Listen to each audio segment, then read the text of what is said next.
통풍은 통증이 심하고 재발률이 높은 질환입니다. 하지만 기존 치료제로는 증상 완화만 할 뿐 근본적인 치료가 어려웠는데요. 최근 국내 연구진이 벌집에서 추출한 프로폴리스가 통풍에 효과적이라는 사실을 밝혀냈습니다. 네, 보다 자세한 설명을 위해서 이번 연구를 진행하신 가톨릭대 약학대 이주영 교수 연결해 보겠습니다. 안녕하세요. 네, 안녕하세요. 네, 반갑습니다, 교수님. 예. 우선 이 통풍이란 질환에 대해서 짚어봐야 할 것 같습니다. 바람만 스쳐도 아프다 이렇게 많이 알고 있는 질환인데 구체적으로 어떤 질병인지 좀 설명해 주시죠.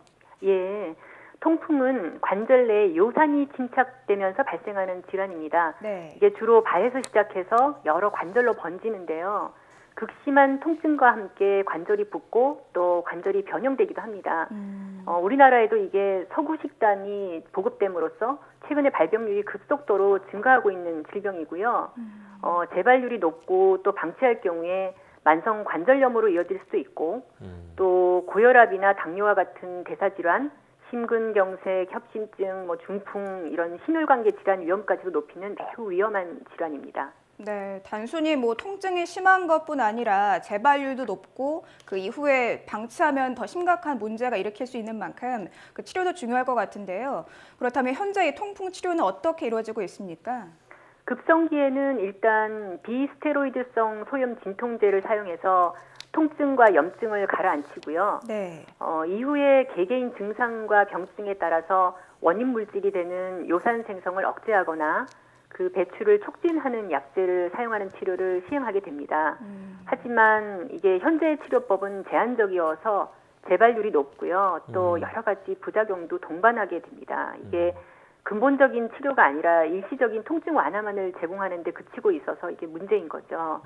그래서 사실은 근본적인 발병 메커니즘을 연구하고 그 치료에 보다 효과적인 약제 개발하는 것이 시급한 상황입니다. 통풍의 현재 치료제가 제한적인 데다가 부작용까지 있다 이렇게 말씀하셨는데 최근 벌집에서 추출한 프로폴리스가 통풍 치료에 효과적이다 이런 연구를 발표하셨다고요. 이게 어떤 내용입니까? 예, 그 통풍의 원인이 되는 거는 요산 결정입니다. 앞서 말씀드린 바와 같이 예. 이것은 세포에서 NLRP3 인플라마좀이라고 하는 염증 복합체를 활성화시키게 됩니다. 그렇게 되면 염증 사이토카인들이 많이 만들어지고 염증이 발생하게 되는 것이죠. 그래서 이 염증 복합체의 활성화를 억제하게 되면 아마 염증이 억제될 것이고 그러면 통풍 치료에 도움이 될 것이다. 이런 생각으로 이 연구를 시작을 했고요. 그 연구 결과 프로폴리스 성분이 이 염증 복합체 활성화를 억제하는 것을 세포 실험과 동물 실험에서 확인했고 특히 저희 동물 실험에서 통풍에 대한 염증 증상이 개선되는 것을 관찰할 수 있었습니다. 네, 그러니까 이 프로폴리스가 염증 반응을 줄인다 이렇게 정리를 할 수 있을 것 같은데 이 프로폴리스 저도 이렇게 뿌리는 프로폴리스를 종종 사용하곤 하거든요. 이렇게 좀 아마 많은 분들이 건강기능식품으로 많이 이용을 하실 텐데요. 네. 정확히 어떤 물질입니까? 예. 이 프로폴리스는 꿀벌이 여러 가지 식물에서 뽑아낸 수지와 같은 물질에 자신의 침이나 효소 같은 걸 섞어서 만든 물질로 벌집에 많이 함유되어 있습니다. 네. 이게 꿀벌들이 벌집에다 바름으로써 병균이나 바이러스로부터 스스로를 보호하는 목적이 또 있고요. 여왕벌이 산란할 때는 그 산란 장소를 소독하는 목적으로 쓰기도 합니다. 그래서 미네랄이나 비타민, 아미노산, 지방, 플라보노이드 등 많은 물질이 함유된 것이 알려져 있고 또 기존의 그 항염증, 항산화, 면역 증강 이런 효과가 있다는 것이 알려져 있죠. 그러면 이 프로폴리스 중에서도 구체적으로 어떤 성분이 이 통풍을 좀 막게 되는 건가요? 예, 저희가 이번 연구에서 사용한 거는 프로폴리스 성분 중에서 카페인산 페네틸 에스터라고 하는 성분입니다. 네. 이게 기존에는 항산화 물질로 알려져 있는 플라보노이드 일종인데요. 염증 복합체 억제에서 통풍을 개선하는 효능 같은 경우는 저희가 이번에 처음 보고를 한 것입니다. 그래서 이 카페인산 페네틸 에스터는 앞서 말씀드린 그 염증 복합체 구성 성분 중에 하나인 ASC 단백질에 결합하게 됩니다. 이 결합을 함으로써 결국 이 염증 복합체가 활성화가 안 되고요.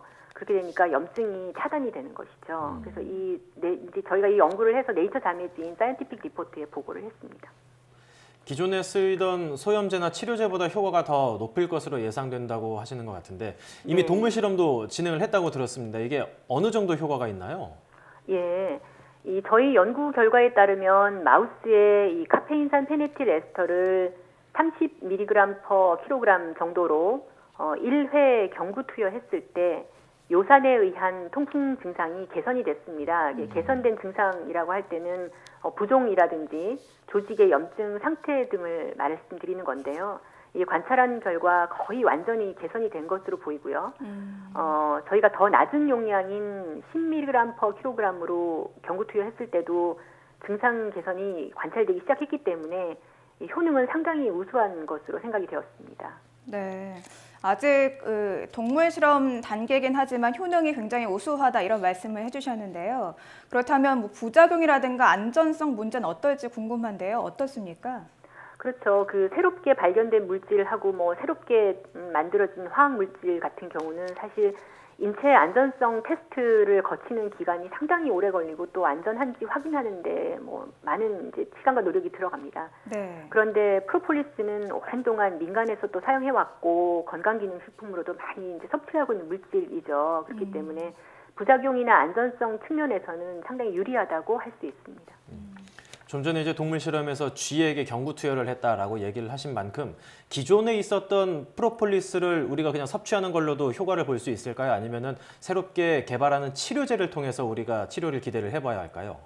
예, 그 프로폴리스에는 많은 성분들이 사실 들어있고요. 저희 연구는 그 성분들 중에서 특히 카페인산 페네틸 에스터라고 하는 성분이 효능이 있다는 걸 보고를 한 것입니다. 그래서 아마 이 성분을 많이 함유하고 있는 프로폴리스일수록 통풍에 더 효과가 높을 것으로 생각이 됩니다. 그래서 이 프로폴리스 다른 성분들도 또한 통풍 개선 효능이 있을지는 뭐 차후 연구를 통해서 또 규명을 할 수가 있을 것이고요.